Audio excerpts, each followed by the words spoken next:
In the heart of a bustling city, nestled among high-rise buildings and busy streets, was a convenience store chain that had grown from a small neighborhood business to a successful empire.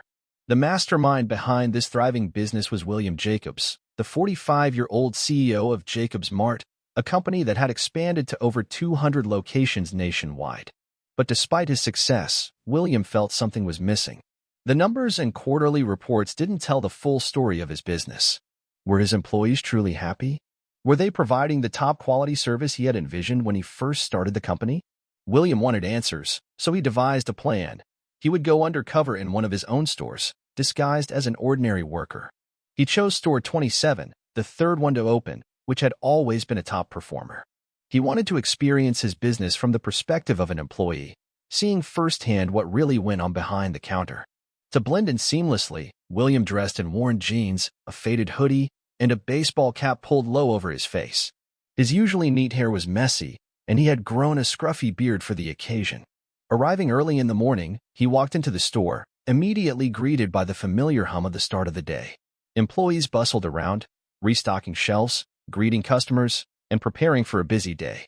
The store manager, a friendly man named Tom, approached William and assigned him a task: restocking shelves. William's plan was simple: observe, interact, and quietly listen as he worked. As the day went on, William's attention was drawn to one young cashier, Adam. Adam was in his early 20s, and he radiated positivity. He greeted every customer with a genuine smile, effortlessly remembering their names and asking how their day had been. William couldn't help but be impressed by the way Adam made each interaction feel personal. But as William continued his work, one particular interaction caught his attention. An elderly man, Mr. Thompson, stepped up to the register to pay for a loaf of bread and some milk. As he fumbled for his wallet, Adam looked at him with a reassuring smile and said, "Don't worry about it, Mr. Thompson. It's on me today." William froze, taken aback. Why was Adam covering the man's bill? He watched as the elderly man hesitated, looking at Adam with both gratitude and concern. "Adam, I can't keep letting you do this," Mr. Thompson said, his voice filled with worry. Adam simply smiled and said softly, "It's fine. I've got it. You don't need to worry." With a nod, Mr. Thompson thanked him and left. William stood frozen, trying to process what he had just witnessed. Adam, a young employee who wasn't earning much, had just paid for a customer's bill out of his own pocket. Why? What was driving him to do this? As the morning unfolded, the energy in the store was tangible.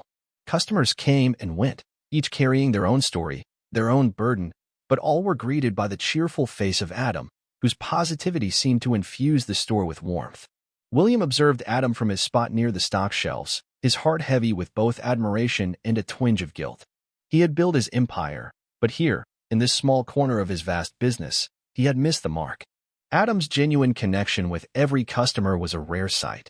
It wasn't just about ringing up sales, it was about making people feel seen, valued, heard. Adam had an uncanny ability to remember details from previous conversations, something that most people wouldn't even think to do. He could ask after a customer's dog by name, or inquire about their daughter's piano recital. It wasn't rehearsed, it wasn't a sales tactic, it was a natural extension of who Adam was. This was the kind of employee that William had imagined when he first opened Jacobs Mart. This was the connection he wanted his company to have with people. As the day progressed, Adam continued his quiet acts of kindness. A young woman came in, looking disheveled, holding her wallet in her hand, a look of quiet desperation on her face. Adam greeted her like an old friend, asking how her day was going. He noticed the subtle way she hesitated as she placed her groceries on the counter. She counted her change, but William could see that it wasn't enough. Without missing a beat, Adam discreetly discounted a few items, reducing her total by just enough to ease the tension in her voice. As he handed her the bag, he leaned in slightly and said, "Take care of yourself. Things will get better." The woman looked up, startled, as though she hadn't expected to be treated with such kindness. She smiled softly, and though she didn't speak, her eyes said everything. Adam had made a difference in her life, in that small, simple way that only he could.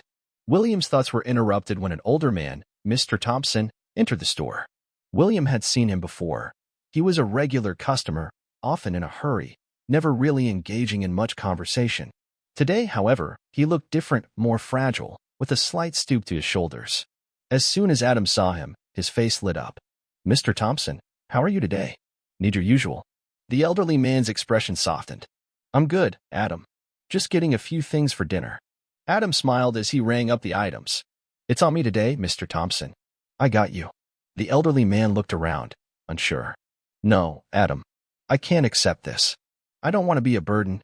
Adam leaned forward and lowered his voice so no one else could hear. It's not a burden, Mr. Thompson. I want to do this. Please let me. The old man hesitated but, seeing the sincerity in Adam's eyes, nodded. Thank you, Adam.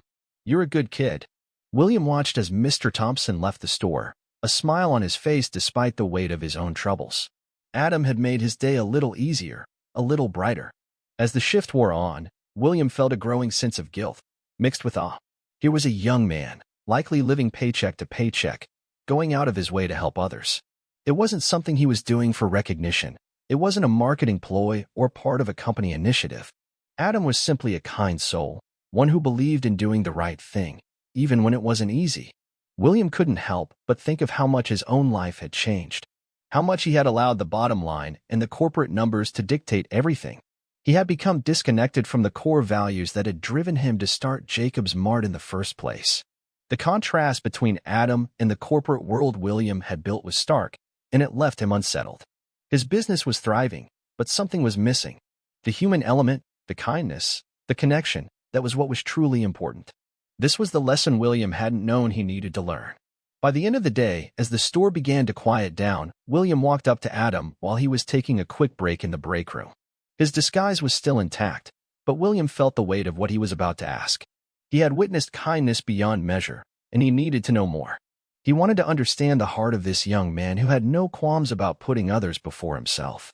Hey, Adam, William began, casually sitting down across from him. I've been watching you today. You do a lot for the customers here. Why? Adam looked up, surprised at the question. After a moment of silence, he shrugged, his gaze thoughtful. It's just the right thing to do, he said simply. Some people come in here struggling. Whether they're dealing with tough times or just having a bad day, sometimes all they need is someone to care, even if it's just for a minute. William nodded, moved by the simplicity of Adam's words. He wanted to know more, but he also wanted to respect Adam's privacy. You're a good guy, Adam, William said softly, before standing up. I hope you know that. The next morning, William returned to the store once again, still undercover. He knew it was time to dig deeper. The more he observed, the more he realized that Adam was hiding something, a quiet burden that he carried alone. The cheerful demeanor, the ever-present smile, it was clear to William that this young man had faced more than his fair share of struggles. William made his way to the stockroom, where he found Bill, the older worker who had been with Jacob's Mart for years. Bill had worked at several locations and had seen employees come and go, but there was something special about Adam. William decided to ask Bill about him. Hey, Bill, William began, trying to sound casual. Do you know Adam well? Bill paused before answering, looking around to make sure no one else was listening. Yeah, I know him. That kid's been through a lot. Lost his dad when he was just a teenager. Been working odd jobs ever since to support his younger brother. Doesn't ask for anything. Just keeps giving. William's chest tightened as he listened. He had no idea that Adam's life had been so difficult. The image of the cheerful young cashier who helped everyone around him suddenly seemed more fragile. He was doing his best, but he wasn't doing it for himself. He was doing it for his brother, for his family, for the customers in the store.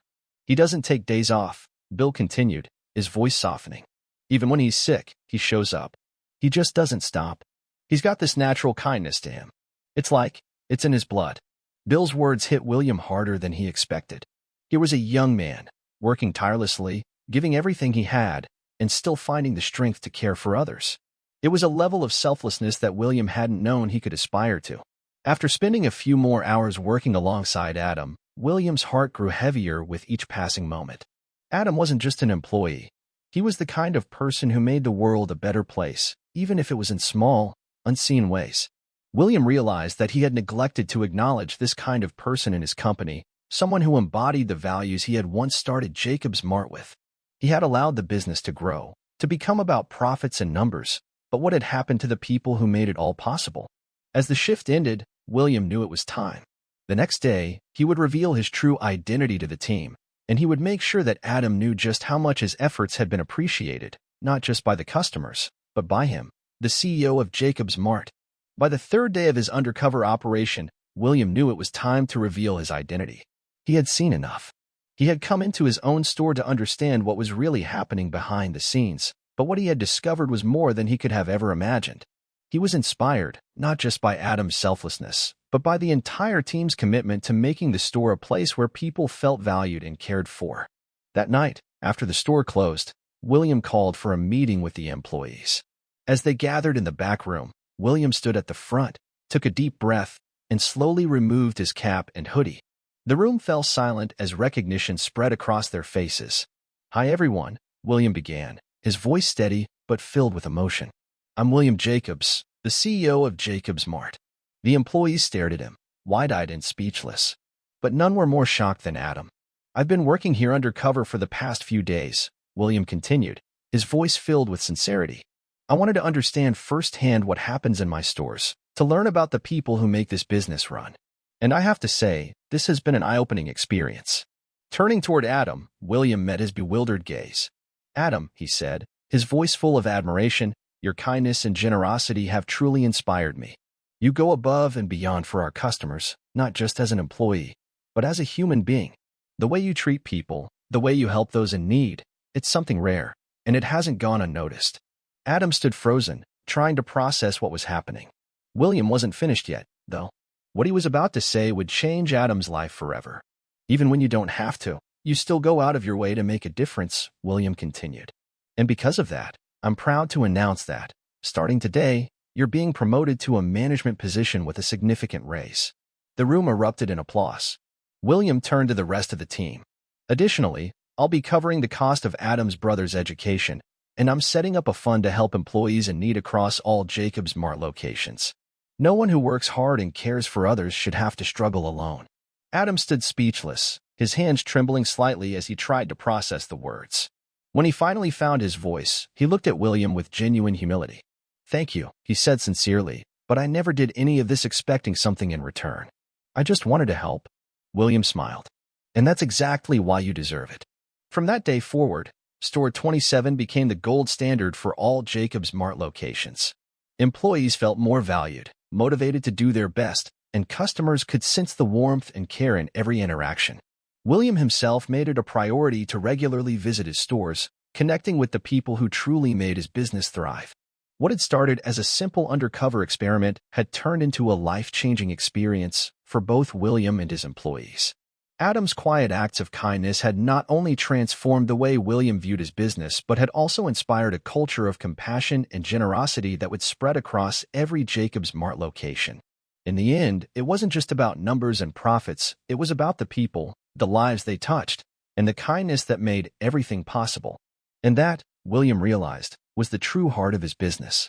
As the final day of William's undercover experiment came to a close, he stood in front of his employees, feeling both humbled and inspired. He had learned more than he had ever imagined, not just about his business, but about the people who truly made it thrive. His decision to go undercover had led him to discover something far deeper than numbers and reports. He had discovered the heart of Jacobs Mart, and it was built on compassion, kindness, and selflessness. But there was one more thing that was clearer than ever. In this world, no matter who you were or where you came from, kindness had the power to unite. That night, after making his announcements to Adam and the rest of the staff, William stood outside the store, gazing up at the city lights. The same city that was full of noise, of division, of distance between people, it had all become so clear to him. What Adam had shown him over the past few days was simple yet profound. Human connection, regardless of race, background, or status, was the true foundation of a thriving community. William had built Jacobs Mart from the ground up, but in his pursuit of success, he had lost sight of the simple, universal truths that had once driven him, that every person, regardless of their background, deserves to be treated with dignity and respect. Adam had come from a difficult background. His father had passed away when he was young, and he had been forced to grow up quickly to take care of his younger brother. He was not born into privilege, and yet, he had never let that define him or the way he treated others. Adam's story resonated with every employee and every customer who walked into Jacobs Mart. They could see themselves in him. They could relate to his struggles and his triumphs. And that was the beauty of it. There was no separation between them. Whether they were working behind the register, stocking shelves, or simply buying a loaf of bread, they were all part of the same story. They were all human, with their own dreams, their own fears, their own challenges. But in those simple moments, in the acts of kindness, in the shared smiles and conversations, they found common ground. As William stood there, he realized that the power of kindness didn't care about race, or background, or status. It didn't care if you were born into wealth or poverty, into privilege or hardship. What mattered was how you treated others. What mattered was the compassion you showed, the love you gave, the difference you made in someone else's life, no matter how small the act. And so, with this newfound understanding, William made a promise to himself and to his company. Jacob's Mart would no longer be just about profits and success. It would be about creating a space where people, regardless of where they came from, could feel valued. It would be about fostering a community where kindness wasn't just a choice, but a way of life.